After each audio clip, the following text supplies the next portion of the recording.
Hello Orchid friends, welcome back to my channel. Wherever you are, I hope you're having a great day, staying healthy and staying safe. Today we're going to look at my other Phalaenopsis equestris. This one is also a coerulea variety. The other one in my collection is also a coerulea variety, but it's potted in a moss no hole method, no drainage hole in moss. This one is potted in bark chip with drainage holes at the bottom. It's currently sitting in a 8-ounce container.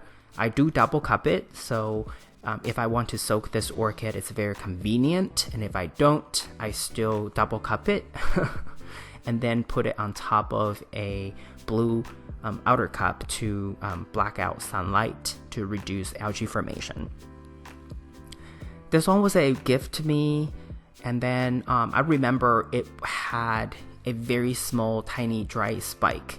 And then last year, it bloomed for the first time under my care, and I went back to my files, and I had forgotten, but I realized that I was underwhelmed by its performance last year because it did not really have a very good root system. So it had just a few buds and then it stopped growing and some of the buds blasted. So it was really underwhelming. So I think in my video I even said underwhelming. But this time around, since the repot, it had grew many more roots, and this time around for sure the spike is a lot thicker, a lot longer, and this orchid definitely produced a lot more bloom count than it did last year. This orchid unfortunately doesn't have any fragrance.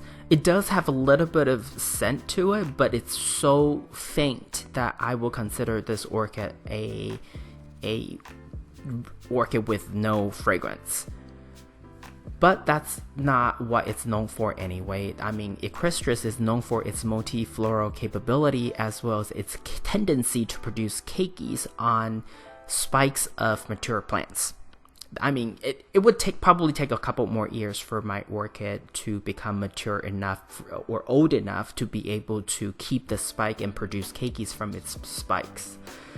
So I'm not worried about that. And plus, I already have 2 orchids of the same kind. I purchased the other one, and then this one is a gift, so I intend to keep both of them. But otherwise, I really don't want to have, like the same plant in 2 different containers taking up, more horizontal space. But I would definitely keep these 2 because they all serve a different purpose, and because they are the same kind of orchid, so I used 2 different methods.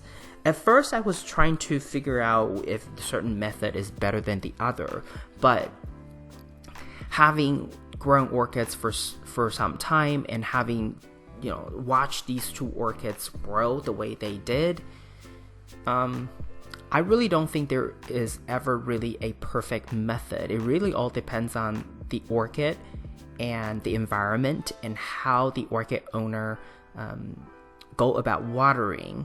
For example, the other orchid that's in moss, no drainage hole, I primarily give that orchid a set amount of water. But with this one, because it has drainage hole at the bottom and it's bark chip medium, I can soak this orchid.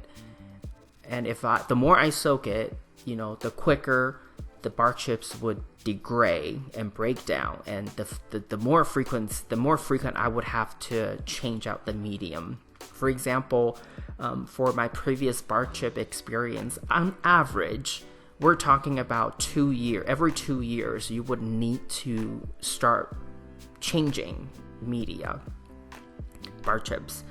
But depending on if you keep your bark chips really wet, or if you water your orchid more frequent, or your environment has really high humidity, you may have to change out the bark chip medium faster. So it all depends. So all in all, these 2 orchids, even though they're in different media and different method, but this year, based on the photos, and some of the photos you probably will see them later in the video, they produce fairly similar amount of flowers, and the growth pattern very much the same, one is probably a week to 10 days faster than the other one in terms of blooming time. But other than that, it's quite similar. So I would say both methods worked really well.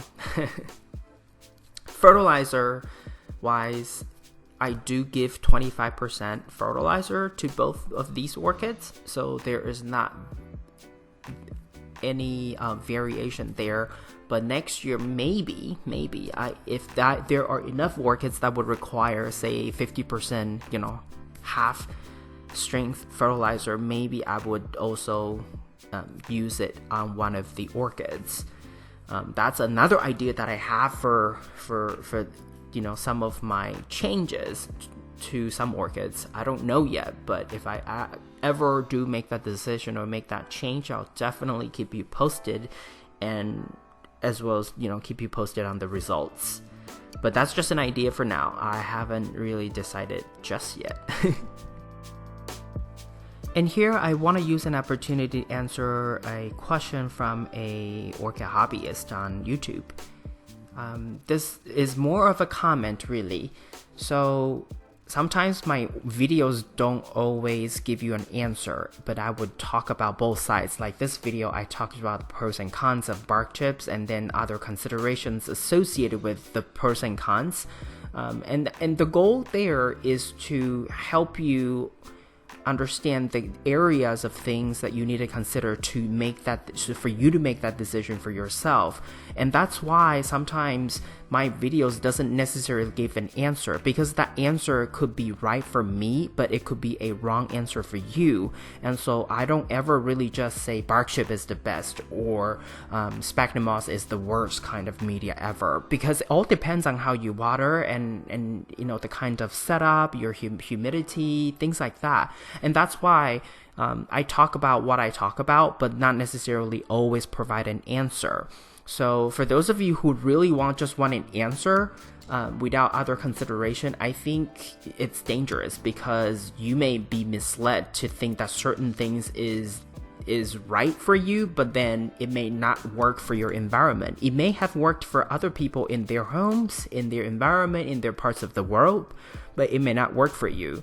So I would think that it's best to know about how to think through certain things and acquire that knowledge and apply to your environment, versus just wanting an answer from someone that you don't even know and just a video.